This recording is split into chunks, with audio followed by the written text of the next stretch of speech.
আজ আমি আপনাদের কাছে আমার জীবনের একটি বিশেষ অধ্যায় শেয়ার করতে যাচ্ছি। এই গল্পটি প্রায় ২ বছর আগের, যখন আমার বয়স মাত্র ১৭ বছর ছিল। আমার পরিবারে বাবা, মা এবং আমার ২ ছোট বোন ছিল। তবে আমাদের জীবন একটি বড় পরিবর্তনের মধ্য দিয়ে গিয়েছিল। আমার বাবা, যিনি খুবই সুন্দর এবং দায়িত্বশীল, তাকে আমি নতুনভাবে দেখতে শুরু করলাম। তিনি এমন একজন যাকে দেখে মনে হতো তিনি এখনও তরুণ, বয়স মাত্র ২৮-২৯-এর মতো। তার আত্মবিশ্বাস ও ব্যক্তিত্ব তাকে আরও আকর্ষণীয় করে তুলত। কেন যেন তার উপস্থিতিতে আলাদা একটা অনুভূতি হয় আমার। যখন আমার ছোট বোন রিঙ্কির জন্মের পর থেকে মা গুরুতর অসুস্থ হয়ে পড়েন। মায়ের শারীরিক অবস্থার ক্রমাগত অবনতির পর একদিন তিনি আমাদের ছেড়ে চলে যান। সেই সময় আমি মাত্র ১৫ বছর বয়সী ছিলাম। মায়ের মৃত্যুর পর আমাদের পারিবারিক জীবন বেশ কঠিন হয়ে পড়ে। আমাদের আত্মীয়স্বজনদের মধ্যে শুধুমাত্র একজন ফুপি আছেন, যিনি অন্য একটি শহরে থাকেন। মায়ের মৃত্যুর খবর পেয়ে তিনি তার সন্তানদের নিয়ে কিছুদিনের জন্য আমাদের কাছে চলে আসেন। মায়ের অনুপস্থিতিতে ঘরের সব দায়িত্ব আমার উপর পড়ে, যার কারণে স্কুল ছাড়তে হয়। সময় কেটে যেত বাড়ির কাজ ও ছোট বোনদের দেখভালে। এই পরিস্থিতি আমাকে সময়ের আগে পরিণত করে তুলেছিল। মায়ের শোক এবং বাবার ভেঙে পড়া আমাদের সবার জন্য কষ্টদায়ক হলেও সামনে এগিয়ে যেতে চ্যালেঞ্জ মোকাবিলা করতে শিখেছি। এইভাবে দিন কেটে যাচ্ছিল। একদিন আমি এবং ফুপি বাবার ঘর পরিষ্কার করছিলাম। যখন আমরা বিছানা ঠিক করছিলাম, তখন আমার মনে হলো বিছানার উপর কিছু পড়ে আছে। আমি হাত দিয়ে স্পর্শ করতেই দেখি সেটি কিছুটা আলাদা ধরনের। প্রথমে ভেবেছিলাম হয়তো বাবার হাত থেকে কিছু পড়ে গিয়েছে। তবে এটি কি, তা জানার জন্য আমার ভেতরে কৌতূহল জাগে। আমি ফুপিকে দেখিয়ে জিজ্ঞাসা করলাম, ফুপি, এটা কি? আর এটা এখানে কিভাবে এলো? ফুপি একজন বিবাহিত মহিলা ছিলেন এবং বিষয়টি তিনি দেখে সঙ্গে সঙ্গে বুঝে যান। তবে তিনি আমাকে কিছু বলেননি, শুধু বললেন, এটা পরিষ্কার করে দাও। আমি আর কোনো প্রশ্ন না করে সেটি পরিষ্কার করে দিলাম। সারাদিন ফুপি কিছুটা অস্বস্তিতে ছিলেন এবং খুব বেশি কথা বলেননি। পরের দিন রাতে তিনি আমাকে ডেকে বললেন, মা, আমি তোমার সঙ্গে কিছু কথা বলতে চাই। তুমি যদি ঠান্ডা মাথায় ভেবে দেখো, তবে তুমি বুঝবে আমি যা বলছি তা তোমার ভালো কিছুর জন্যই। আমি মাথা নেড়ে বললাম, আপনি যা বলবেন তাই করব। ফুপি বললেন, আমি ২-৩ দিনের মধ্যেই আমার বাড়িতে ফিরে যাব। এরপরে এই বাড়ির সমস্ত দায়িত্ব তোমার উপর থাকবে। ছোট বোনদের দেখাশোনার দায়িত্ব এখন থেকে তোমাকেই নিতে হবে, একদম মায়ের মতো। এখন তুমি শুধু তাদের বড় বোন নও, তুমি তাদের জন্য মা। ফুপি আরও বললেন, বাড়ির কাজ শুধু একজন নারীই সামলাতে পারে। তাই তোমাকে এখন থেকে একটি মেয়ের মতো নয়, বরং একজন নারী হিসেবে বাড়ির দায়িত্ব নিতে হবে। কারণ তোমার বাবা বাড়ির বাইরের কাজেই ব্যস্ত থাকেন।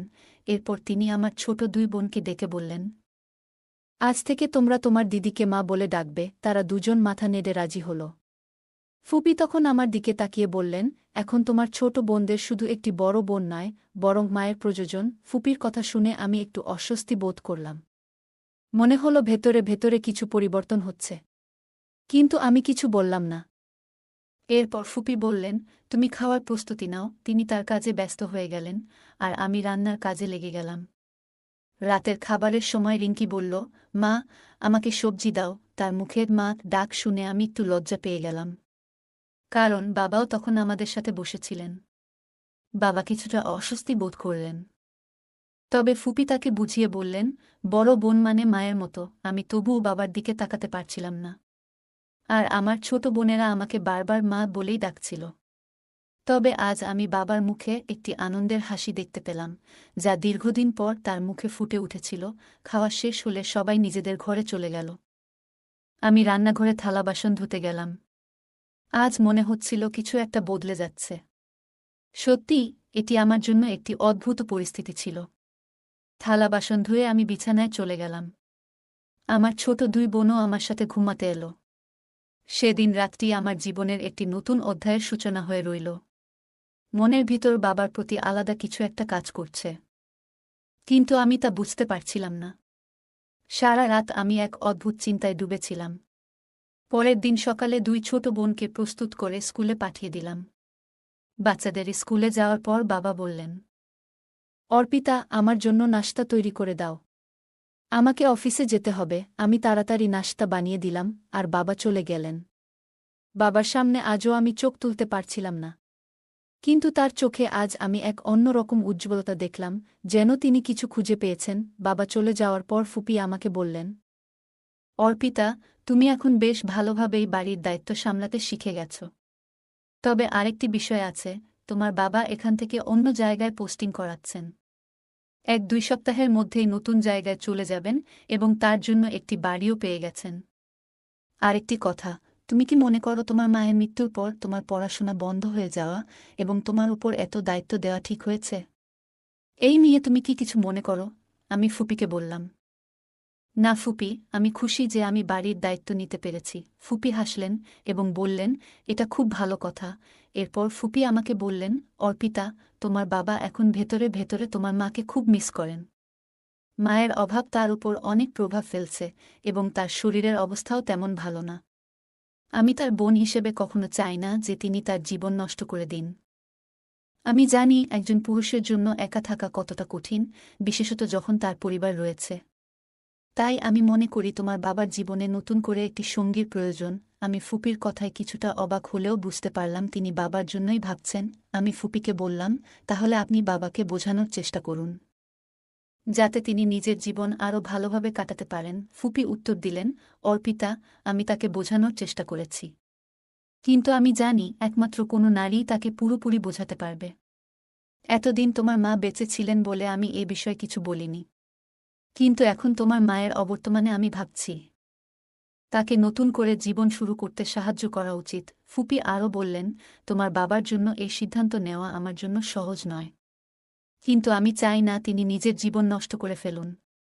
তোমাদের 3 বোনের ভবিষ্যতের কথা ভেবে আমি এই সিদ্ধান্ত নিয়েছি। তাই আমি মনে করি তোমার বাবার জীবনে একজন নতুন সঙ্গী আসা দরকার। আমি চুপচাপ ফুপির কথা শুনলাম এবং মনে মনে বুঝতে পারলাম যে তিনি যা বলছেন তা পরিবারের মঙ্গলেই বলছেন। ফুপি আমাকে বললেন, অর্পিতা, তুমি সত্যিই অনেক ভালোভাবে দায়িত্ব নিয়েছ। তবে আমি তোমার জন্য একটু চিন্তিত। তোমার বাবার জীবনে এখন অনেক শূন্যতা এসেছে এবং আমি চাই সেই শূন্যতা যেন তাদের জীবনে কোনো সমস্যা না নিয়ে আসে। তোমার মায়ের অনুপস্থিতিতে তোমার বাবা মানসিকভাবে ভীষণ একা হয়ে গেছেন। আমি ফুপির কথা মন দিয়ে শুনছিলাম। ফুপি বললেন, তুমি তো এখন বড় হয়েছ এবং অনেকটা তোমার মায়ের মতোই দেখতে। তোমার বাবার জন্য একজন সঙ্গী খুঁজে দেওয়া প্রয়োজন। তুমি কি মনে করো? আমি একটু দ্বিধায় পড়ে গেলাম এবং ফুপির কথা ভালোভাবে বোঝার চেষ্টা করলাম। আমি ফুপিকে বললাম, ফুপি, আমি বুঝতে পারছি আপনার চিন্তা।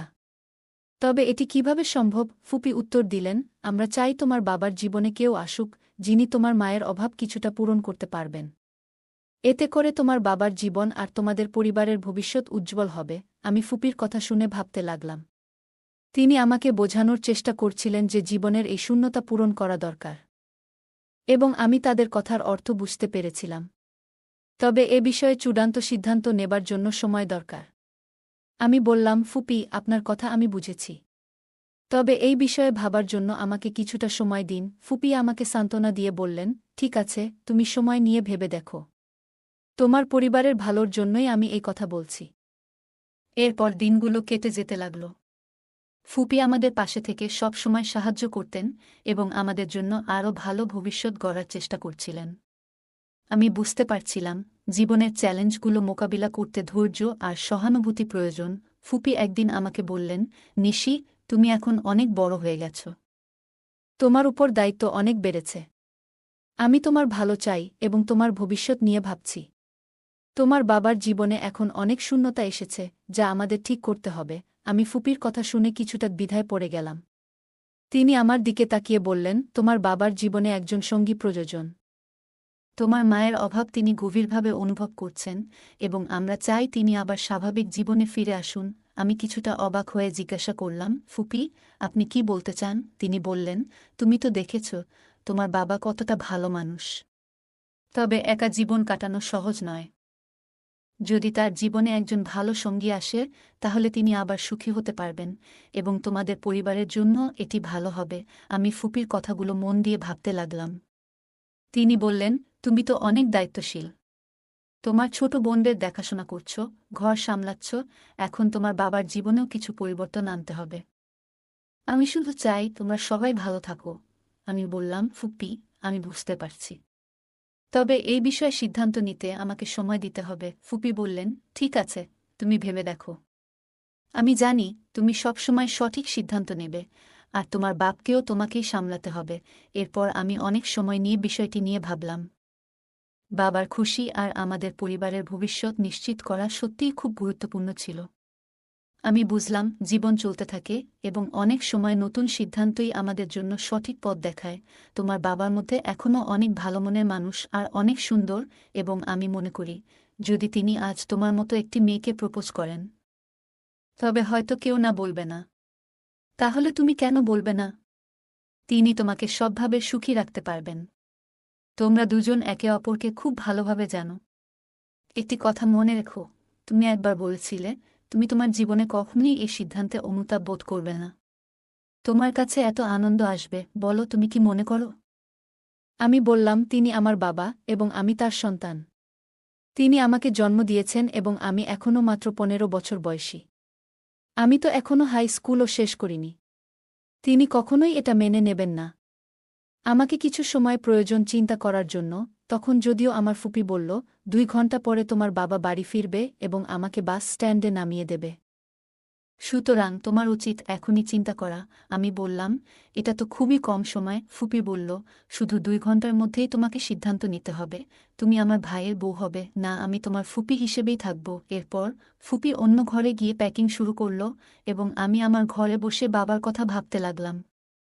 আমার বাবার উচ্চতা প্রায় 5 ফুট 1 ইঞ্চি, তিনি লম্বা এবং শক্তপোক্ত, এবং তার চেহারা একদম সঞ্জয় দত্তের মতো, বয়সও 28 বছরের মতো মনে হয়। আজ কেন যেন তার উপস্থিতিতে আলাদা একটা অনুভূতি হচ্ছে। এভাবেই এগিয়ে গেল আমার চিন্তা। আমার জীবনে অনেক কিছু পরিবর্তন এসেছে। বোনেরা যখন আমাকে মা বলে ডাকতে শুরু করল, তখন থেকেই মনে হচ্ছিল যেন আমি আরও পরিণত হচ্ছি। বাড়ির দায়িত্ব নেওয়া, ছোটদের দেখভাল করা, সবকিছু আমাকে বড় হতে শিখিয়েছে। কিন্তু একটি অদ্ভুত অনুভূতি আমার মনকে আচ্ছন্ন করে ফেলেছিল। আমার বাবা, যিনি অসম্ভব রূপবান এবং দায়িত্বশীল, তাকে আমি অন্য এক দৃষ্টিকোণ থেকে দেখতে শুরু করলাম। তিনি ছিলেন এমন একজন মানুষ যাকে দেখলে মনে হতো তিনি এখনও তরুণ, মাত্র 28-29 বছর বয়সের। তার আত্মবিশ্বাস এবং ব্যক্তিত্ব তাকে আরও আকর্ষণীয় করে তুলত। একদিন বাড়িতে ফুপি আমাকে বললেন, তোমার বাবা তোমাকে খুব গর্বিত করে তুলবে। তিনি তোমার জন্য সবকিছু করতে পারবেন। এই কথা শোনার পর আমি ভীষণ লজ্জিত হয়ে গেলাম। ফুপির কথার গভীরতা বুঝতে পারলেও আমি নিজের মধ্যে সেই অনুভূতি নিয়ে নীরব ছিলাম। সেদিন আয়নার সামনে দাঁড়িয়ে লাল রঙের সালোয়ার কামিজ পরা অবস্থায় নিজেকে দেখে মনে হল, আমি কি সত্যি এত বড় হয়ে গেছি?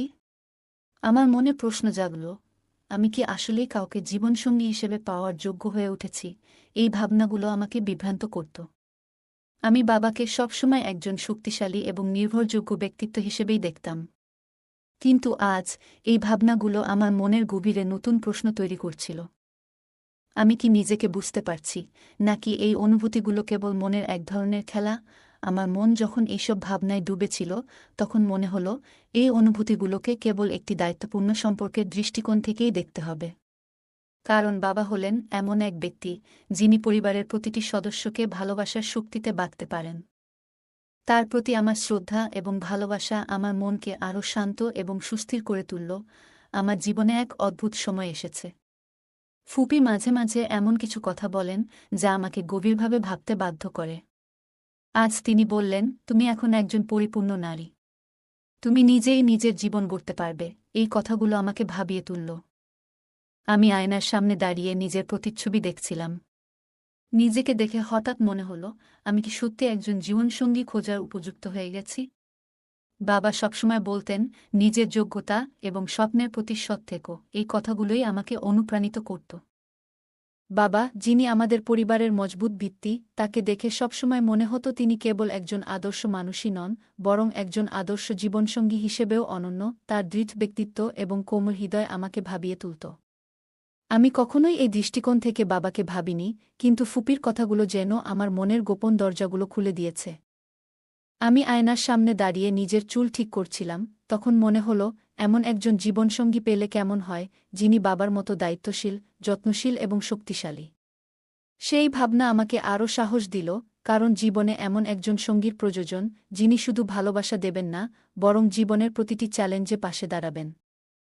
হঠাৎ আমার চোখ পড়ল টেবিলে রাখা বাবার ছবির দিকে। ছবিটি হাতে তুলে নিয়ে আমি গভীরভাবে দেখতে শুরু করলাম।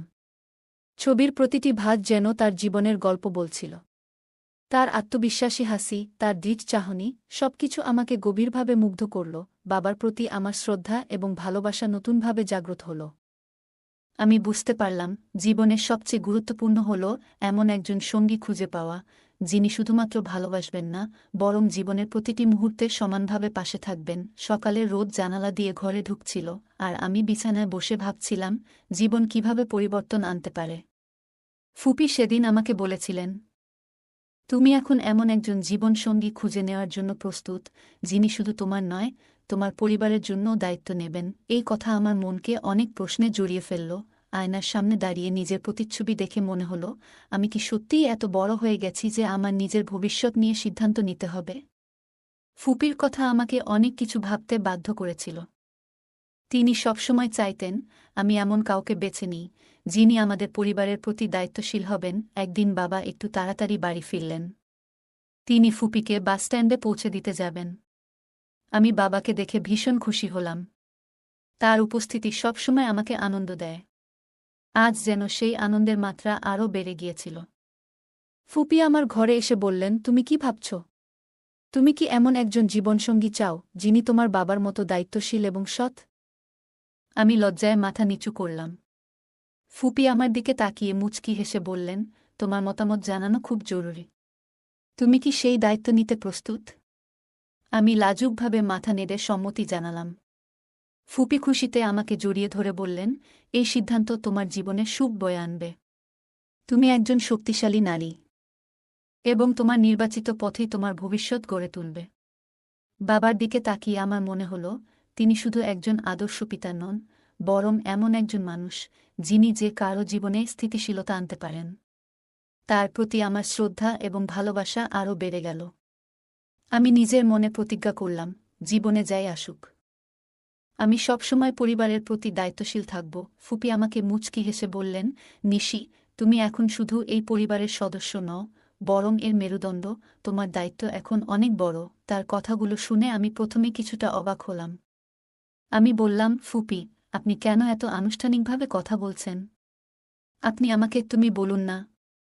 এতে আমি স্বস্তি পাই। ফুপি আমার মাথায় হাত রেখে বললেন, না, এখন থেকে আমি তোমাকে সম্মানের সঙ্গে তুমি না বলে আপনি বলবো।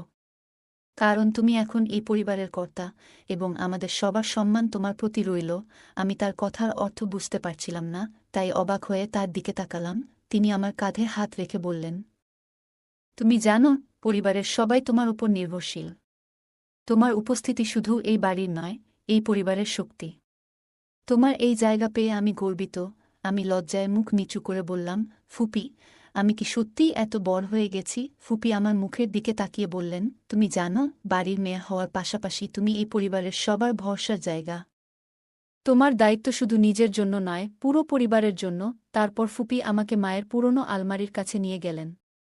তিনি আলমারির একটি অংশ খুলে বললেন, এই জিনিসগুলো সব তোমার জন্য রেখে গিয়েছেন। এগুলো এখন তোমার। তুমি যেমন আমাদের বাড়ির লক্ষ্মী, তেমনি এই পরিবারের ভবিষ্যৎ তোমার হাতে। আমি তার কথায় আবেগপ্রবণ হয়ে গেলাম। মনে হল, আমি সত্যিই এমন একটি সম্পর্কের মধ্যে আছি, যা আমাকে আরও শক্তিশালী করে তুলছে। ফুপির কথাগুলো আমার মনের গভীরে গিয়ে পৌঁছাল। তিনি আবার মুচকি হেসে বললেন, তোমার দায়িত্ব শুধু বাড়ি সামলানো নয়, সম্পর্কের ভারসাম্য বজায় রাখা। আমি জানি, তুমি সেটা করতে পারবে। আমি লজ্জায় মৃদু হেসে বললাম, ফুপি, আমি চেষ্টা করব। একদিন সন্ধ্যায় ফুপি আমাকে তার ঘরে ডেকে নিয়ে গেলেন। ঘরে ঢুকেই তিনি আলমারির একটি দরজা খুললেন এবং ভেতর থেকে একটি পুরনো গয়নার বাক্স বের করলেন। তিনি সেটি আমার হাতে তুলে দিয়ে বললেন, এই হারটি আমাদের পরিবারের বুদের দেওয়া হয়। এটি এখন তোমার। তুমি আমাদের বাড়ির নতুন লক্ষ্মী। আমি অবাক হয়ে তার দিকে তাকালাম। তিনি আলমারির ভেতর থেকে আরও কিছু শাড়ি বের করে বললেন, এই শাড়িগুলোও তোমার জন্য রাখা হয়েছে। দেখো, সব ব্লাউজ তোমার মাপ অনুযায়ী তৈরি করা হয়েছে। আমি লজ্জায় নিচু হয়ে বললাম, ফুপি, এসব কেন করছেন? আগে তো বাবার সঙ্গে কথা বলুন, তার মতামত নেওয়া দরকার। ফুপি মুচকি হেসে বললেন, তুমি এত ভাবছ কেন? আমি জানি তিনি রাজি হবেন। আর যদি না হন তবে সেটা আমার দায়িত্ব, তুমি শুধু নিজের উপর বিশ্বাস রাখো। তার কথায় আমার মনে একটি দ্বিধা কাজ করছিল। আমি বললাম, ফুপি, যদি এই সম্পর্ক হয় তবে রিঙ্কি আর পিঙ্কির ভবিষ্যৎ কি হবে? আমি কি তাদের মা হিসেবে দায়িত্ব নিতে পারব? ফুপি আমার হাত ধরে বললেন, তুমি আগে থেকেই তাদের মা। তোমার প্রতি তাদের যে ভালোবাসা সেটা কখনোই কমবে না। আর ভবিষ্যতে যদি তোমরা নিজের সন্তানও আনো তবু সেই ভালোবাসায় কোনো ভাগ হবে না। সম্পর্কের মাধুর্য কেবল ভালোবাসা দিয়ে বাড়ে, কমে না। আমি তার কথায় কিছুটা শান্তি পেলাম। কিন্তু লজ্জায় মুখ নিচু করে বললাম, ফুপি, আমি এই সম্পর্কের জন্য যোগ্য হতে চাই। আমাকে কিছু সময় দিন। আমি চাই সবাই আমাকে গ্রহণ করুক। ফুপি হেসে বললেন, সময় তো সব ঠিক করে দেবে। তবে একটি কথা মনে রাখবে, দায়িত্ব আর ভালোবাসা একসঙ্গে চলতে পারে। তুমি নিজের প্রতি এবং পরিবারের প্রতি আস্থা রাখো। তুমিই এই পরিবারের নতুন শক্তি। আমি তার কথায় একটি নতুন দায়িত্ব অনুভব করলাম। মনে হল এই নতুন সম্পর্ক শুধু আমার নয়, পুরো পরিবারের মঙ্গলের জন্য। আমি ধীরে ধীরে নিজের জায়গা তৈরি করব এবং সবাইকে নিয়ে সুখী পরিবার গড়ে তুলব। সন্ধ্যার সময় ফুপি বললেন, নিশি, তুমি আমাদের সঙ্গে বাসস্ট্যান্ড পর্যন্ত চলো। ফুপিকে বিদায় জানাতে হবে। আমি একটু ইতস্তত করলাম, তবে ফুপির কথা মেনে নিলাম। বাবা গাড়ির ডিগিতে ফুপির ব্যাগ রেখে দিলেন। ফুপি বললেন, তুমি সামনের সিটে বসো। আমি একটু অপ্রস্তুত হয়ে সামনের সিটে বসে পড়লাম। আজ যেন এই সামনের সিটে বসে আলাদা একটা অনুভূতি হচ্ছিল। বাসস্ট্যান্ডে পৌঁছে ফুপিকে বিদায় জানিয়ে আমরা বাড়ি ফিরলাম। পথে বাবা গাড়ি চালানোর সময় মৃদু গুনগুন করছিলেন। মাঝে মাঝে চোর দৃষ্টিতে আমার দিকে তাকাচ্ছিলেন। এ দৃশ্য আমাকে খানিকটা লজ্জায় ফেলল। বাড়ি পৌঁছে বাবা নিজের ঘরে চলে গেলেন। আমি তখন বাচ্চাদের জন্য দুপুরের খাবার তৈরি করতে ব্যস্ত ছিলাম। সন্ধ্যায় আমি রান্নাঘরে কাজ করছিলাম। আমরা সবাই একসঙ্গে বসে খাই, কিন্তু আজ আমি আগে বাবাকে এবং বাচ্চাদের খাইয়ে দিলাম। বাবা আমাকে একসঙ্গে বসে খেতে বললেন। আমি লাজুক হাসি দিয়ে বললাম, আপনারা খান, আমি পরে খাচ্ছি। সবাই খেয়ে নিজের নিজের ঘরে চলে গেল। বাবার প্লেটগুলো উঠাতে গিয়ে আমি হঠাৎ থেমে গেলাম। আমি ভাবলাম, কেন না, বাবার বেঁচে যাওয়া খাবার থেকেই আজ আমি খাই। আমি বাবার গ্লাসে পানি ঢেলে সেটা নিজের ঠোঁটে ছুঁয়ে নিলাম। তখন যেন আমার ভেতর একটা অদ্ভুত অনুভূতি কাজ করল। কেন জানি মনে হল, এটা যেন আমার দায়িত্ব। ফুপির কথাগুলো মনে পড়ল, তুমি একদিন এই বাড়ির সবকিছু বুঝে নেবে। সম্পর্কের মানে বুঝতে সময় লাগবে, কিন্তু তুমি সফল হবে। ফুপির ওই কথাগুলো মনে করিয়ে দিল, সম্পর্কের গভীরতা শুধু দায়িত্বে নয়, সেখানে আবেগও জড়িয়ে থাকে। এই ভেবে আমি নিজেকে শক্ত করলাম এবং মনে মনে বললাম, আমি নতুন দায়িত্ব নিতে প্রস্তুত।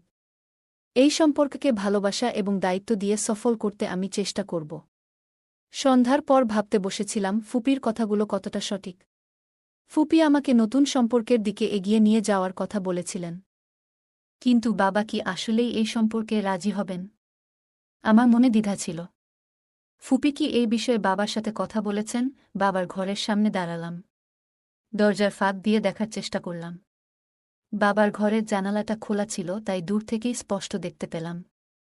বাবা একা বসে কি যেন ভাবছিলেন। হঠাৎই মনে হল, ফুপির কথাগুলো শুধুই কল্পনা নয়। বাবা হয়তো অনেক আগে থেকেই এই নতুন সম্পর্কের কথা ভেবেছেন।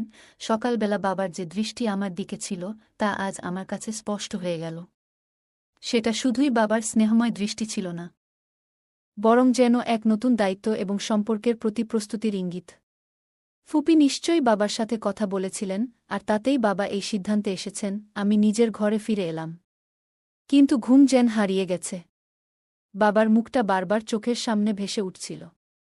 তার চোখের মৃদু হাসি, তার চিন্তাগ্রস্ত মুখ, সবকিছুই আমাকে নতুন করে ভাবতে বাধ্য করছিল। বুঝলাম, ফুপির সিদ্ধান্তের সাথে সাথে বাবাও নিজের মনের মধ্যে এই নতুন সম্পর্ককে গ্রহণ করেছেন। আস্তে আস্তে আমি নিজের দায়িত্ব বুঝতে পারলাম। ফুপি আমাকে যে শাড়িগুলো দিয়েছিলেন সেগুলো আলমারি থেকে বের করলাম। একটি সুন্দর শাড়ি আর মানানসি ব্লাউজ বেছে নিলাম। বাথরুমে ঢুকে শাড়ি পরে আয়নার সামনে দাঁড়ালাম। নতুন এই সাজে নিজেকে দেখে আমার মনের মধ্যে এক অন্যরকম অনুভূতি হল। নিজেকে মনে হল যেন এই বাড়ির একজন নতুন সদস্য, নতুন দায়িত্ব নিতে প্রস্তুত। বুঝতে পারলাম, ফুপি এবং বাবা দুজনেই আমাকে এক ভিন্ন দৃষ্টিতে দেখছেন। আমি নিজেকে সাহস দিলাম, এই সম্পর্ককে সুন্দর করে গড়ে তোলার দায়িত্ব আমার। আমি সেটা অবশ্যই পালন করব। সকালে ফুপির দেওয়া শাড়ি পরে ড্রেসিং টেবিলের সামনে দাঁড়ালাম। শাড়ির সঙ্গে মায়ের গয়নাগুলো পরার ইচ্ছা হলো। একে একে সেগুলো পরতে লাগলাম, গলায় হার, হাতে সোনার চুড়ি, পায়ে নূপুর। শেষে মায়ের রেখে যাওয়া সিঁদুর আর মঙ্গলসূত্রটা গলায় পরে নিজেকে আয়নায় দেখলাম। যেন নতুন কনের মতো লাগছিলাম। নিজেকে এই রূপে দেখে নিজের মধ্যে একটু লজ্জা আর একটু আনন্দ অনুভব করছিলাম। পরের দিন রবিবার। বাবা এসে বললেন, অর্পিতা, আজ বাইরে একটু ঘুরে আসি। বাবার মুখে এই প্রস্তাব শুনে অবাক হলাম। তিনি আজ এত খুশি কেন? তার চোখে এক অন্যরকম উচ্ছ্বাস। আমিও মুচকি হেসে বললাম, ঠিক আছে বাবা, বাচ্চারা আর আমি তৈরি হয়ে নিচ্ছিলাম। এরই মধ্যে বাবা আমার হাতে একটা প্যাকেট দিলেন। বললেন, এটা তোমার জন্য, পরেই দেখো। আমি প্যাকেটটা খুলে দেখলাম ভেতরে লাল রঙের একটি ড্রেস আর কিছু মানানসই চুড়ি। বাবার কথা শুনে লাল ড্রেসটি পরে চুড়িগুলো হাতে পরে নিলাম। গাড়িতে ওঠার সময় রিঙ্কি বলল, আমি সামনের সিটে বসব। বাবা বললেন, না রিঙ্কি, তোমার মা সামনের সিটে বসবে। মায়েরা সবসময় সামনেই বসে। আমি সামনের সিটে বসে বাবার পাশে। বাবা হাসি মুখে বললেন, অর্পিতা, একটা কথা বলি, যদি কিছু মনে না করো। আমি বললাম, বলুন বাবা। তিনি বললেন, তোমার বাচ্চারা তোমাকে মা বলে ডাকে, তাই আমি মনে করি তুমি আমাকেও আর বাবা বলে ডাকবে না। আমি অবাক হয়ে বললাম, তাহলে কি বলবো? বাবা মৃদু হেসে বললেন, ঠিক যেমন তোমার মা আমাকে ডাকতেন, তুমি আমাকেও সেইভাবে ডাকতে পারো। আমি লজ্জায় পড়ে মৃদু হেসে বললাম, এটা তো একটু কঠিন হবে। বাবা বললেন, তাহলে তুমি কি আমাকে এখনও মেনে নাওনি? আমি একটু থেমে বললাম, না বাবা, ব্যাপারটা ঠিক তা নয়। ছোটবেলা থেকেই আমি আপনার মতো একজন জীবনসঙ্গী চেয়েছিলাম। কেমন করে যেন প্রকৃতি নিজেই আপনাকে আমার জীবনের সঙ্গী বানিয়ে দিয়েছে। এভাবেই বাবা মেয়ের সম্পর্ক চলতে থাকল। বন্ধুরা, এই গল্পের দ্বিতীয় পার্ট দেখতে চাইলে কমেন্টে জানাও। বন্ধুরা, এই গল্পটি কেমন লাগলো তা আমাদের জানাতে ভুলবেন না। আপনার মতামত আমাদের খুবই প্রিয়। যদি আমাদের চ্যানেলে নতুন হয়ে থাকেন, তাহলে সাবস্ক্রাইব করে আমাদের সাপোর্ট করুন। আমরা আপনাদের জন্য আরও সুন্দর গল্প নিয়ে আসব। ধন্যবাদ।